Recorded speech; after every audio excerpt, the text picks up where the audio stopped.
Bueno, pues vamos con el capítulo de la violación. ¿Qué número es? Bueno, no sé si es el 12. Esta parte me ha tocado a mí. Hablan de cómo esta mujer violada, cuando se despide, cuando sale corriendo de la casa del violador, no pudo expresar sus emociones, afrontar sus emociones, ¿no? Y eran tan fuertes que llegaron hasta su hermana. Su hermana soñó que la violaban, ¿no? Es decir, la hermana es como que le hizo una especie de favor de forma inconsciente y liberó parte de las emociones que le correspondían a Susan, creo que se llama, ¿no? Dice que la hermana le ayudó a soltar un poco de esas emociones, ¿no? Pero que quedaron ahí enquistadas porque ella no se dio el permiso de sentirlas, ¿no? Dice, esa disociación de tu hermana y tú fue positiva y es importante aceptar lo que ocurrió y mirarte a ti misma con compasión.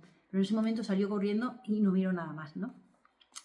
Entonces, verte a ti misma como ahora, como el ángel que eres, le dice aquí la persona que canaliza, como una niña gritando, llorando, es necesaria. Es decir, la sanación del niño o la niña interior pasa por volver a sentir las emociones y arropar a esa niña interior, ¿no? Dialogar con esa niña interior. Dice, puede ayudarla a aceptar la experiencia e integrar todas las emociones que fueron parte de ella.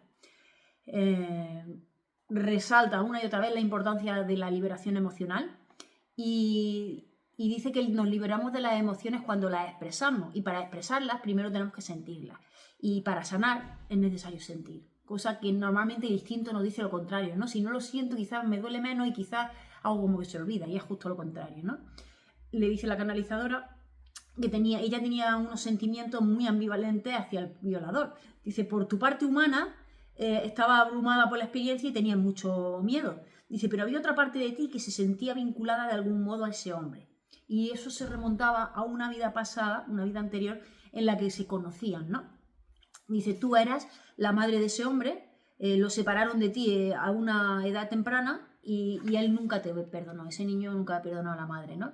Entonces, cuando la separan de su hijo, su pareja la separa de su hijo, ese niño experimentó el abandono y ella se sintió sola también, ¿no? Al tener que separarse en contra de su gusto de su hijo, ¿no? Ella cuando era niña perdió a su madre muy pronto, ¿no? Tuvo que vivir con su padre y su padre era un hombre muy moralista pero muy estricto, ¿no? Y además, cuando murió su madre ella se quedó muy sola a pesar de que tenía su padre y se sentía culpable por el dolor que sentía su padre al haberse quedado viudo también, ¿no? Y ella notaba que había como cierto acercamiento de su padre hacia ella que no era muy normal, que era más de padre a hija y que quería acostarse con ella, estar abrazada a ella, que no era normal, ¿no? Y eso fue como muy confuso en la mente de ella. Entonces, el padre llega un momento cuando ya es mayor, que le pide que se case con un hombre que era amigo suyo. Ella no lo amaba, pero por no desobedecer al padre y por no causarle más dolor al padre, lo que es aprender que el amor es callar y tragar, ¿no? Se casó con ese hombre que no lo quería y ese hombre era muy celoso, muy posesivo y cuando vio que ella tuvo a su hijo, que era como su salvación, porque además el hombre era violento y como digo, celoso y posesivo, cuando tuvo a su hijo y vio que ella estaba totalmente volcada con su hijo, este marido se sintió celoso y desconfiado. Y entonces por eso ingenió, le pegaba y además decidió que el niño se fuera a un internado con 9 o 10 años.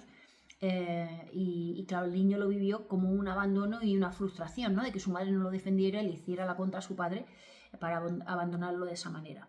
Entonces la madre pensó que estaba traicionando al niño y ella se sentía culpable y dividida entre la lealtad que sentía hacia su marido y la lealtad que sentía hacia su padre. Y el hijo, Steve, desató una profunda ira hacia la madre que dice que pasó en forma de energía kármica, es decir, se generó karma. Y por eso tenía una necesidad de vengarse de la madre, ¿no? Porque no entendía cómo no había evitado que su padre los separara, ¿no? Entonces dice que Steve tenía unos sentimientos encontrados de amor y odio hacia la madre, hacia Susan. Y ella se sentía culpable, lógicamente, ¿no? Entonces las emociones sin resolver entre esas dos almas y particularmente la falta de perdón es lo que crean esos lazos kármicos que deben ser resueltos y que si no se van repitiendo en las siguientes vidas, ¿no? Dice que el perdón no es más que desatar los lazos que atan a dos personas, es soltar, ¿no? Y la lección que debe sacar Susan de todo esto es que, Susan o Beverly, estoy diciendo Susan, pero creo que se llama Beverly, no le presto atención a los nombres, es Beverly. La lección que tiene que sacar ella es que tiene que dar la cara por sí misma y por su energía femenina. Siempre había estado sometida a obedecer a su padre en la vida anterior, ¿no? Entonces su misión en esta vida es aprender a hacer frente a las emociones que ella tiene, a honrarse a sí misma y dar la cara por sí misma, ¿no? Siendo afectuosa y muy firme para protegerse y conocer el equilibrio entre el dar y el recibir, ¿no? Y bueno, y había que abordar esa ira que no había sido resuelta. Nos dice que la ira no tiene por qué ser una fuerza negativa, sino que puede ser una gran fuerza de sanación y cuando la reprimimos y nos sentimos carentes de valor debido a ella, es cuando nos deprimimos interiormente y vienen los problemas, ¿no? Pero en realidad la ira lo único que viene a decirnos es que, bueno, lo que está pasando simplemente no es lo que queremos, ¿no? No es más que eso. Entonces es muy importante volver al sentimiento original o simplemente dejarlo ser, es decir, a esas emociones que no se dio el permiso de sentir y dejarlas que fluyan, por dolorosas que sean, ¿no? Las emociones tienen su propia dinámica, dicen que son como una ola del mar que llegan alta, alta, alta y se disuelven si aguantamos en ellas, ¿no? Y entonces te dejan ser libre y producen paz y liberación. Entonces le dice la canalizadora que, bueno, que ella, Beverly, rezaba por el alma de Steve y por cualquier vínculo kármico que existiera entre ambos y para que pudiera ser sanado ese vínculo, ¿no? Pero la canalizadora le dice que no debe resolver el karma del violador, ¿no? Que simplemente el karma no se comparte, que cada uno tiene su karma y cada uno tiene que ocuparse de lo suyo, ¿no? Dice, tú fuiste la responsable de lo que te sucedió. Ya sabemos el principio de responsabilidad, ¿no? Si algo ha aparecido en mi vida es porque yo de una manera u otra lo he atraído. Y esto cuesta aceptar, sobre todo en los casos tan graves como este, de una violación, ¿no? ¿Cómo me vas a decir que yo he atraído esto en mi vida y que yo soy responsable de esto? Si yo no lo busqué, fue el otro el que me agredió, ¿no? Y aquí hacen constancia de eso. Tú eres la responsable de haber atraído eso a tu vida y el otro fue responsable de aquello que hizo y de lo que le sucedió a él, ¿no? Entonces, al nivel del alma, el tener este conocimiento de que atraemos a nuestra vida aquello que coincide con nuestra vibración es muy importante, ¿no? Porque desde ahí puedes empezar a soltar odio y coger las riendas, ¿no?, de lo que está sucediendo. Entonces, si la otra persona resuelve su karma o no, si el violador resuelve su karma o no, es su problema y no le afecta a la víctima, ¿no? Lo que le afectará a la persona que ha sido violada es cómo hace frente a su propio problema. Si se perdona a sí misma o no se perdona por haber atraído ese hecho a su vida. Eso es lo que cambia todo, ¿no? Entonces, somos responsables de aquello que atraemos a nuestra vida siempre, por difícil que cueste creérselo, ¿no? Así que cuando nos hacemos responsables y nos perdonamos por haber atraído eso en nuestra vida, es cuando podemos superar esos acontecimientos, esas emociones, esos traumas, lo que haya, y sanarnos a nosotros mismos, ¿no?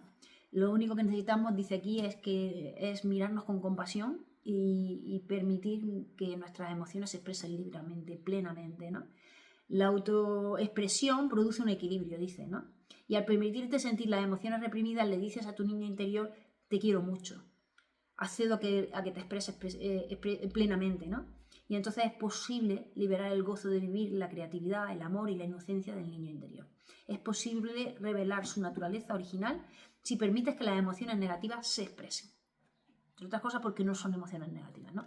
Las llamamos negativas, pero no tienen nada de negatividad. Sí es verdad que son dolorosas, son incómodas, pero vienen a sanarnos y a enseñarnos cosas. Así que lo dejo aquí y nos vemos en la reunión, como siempre. Hasta luego.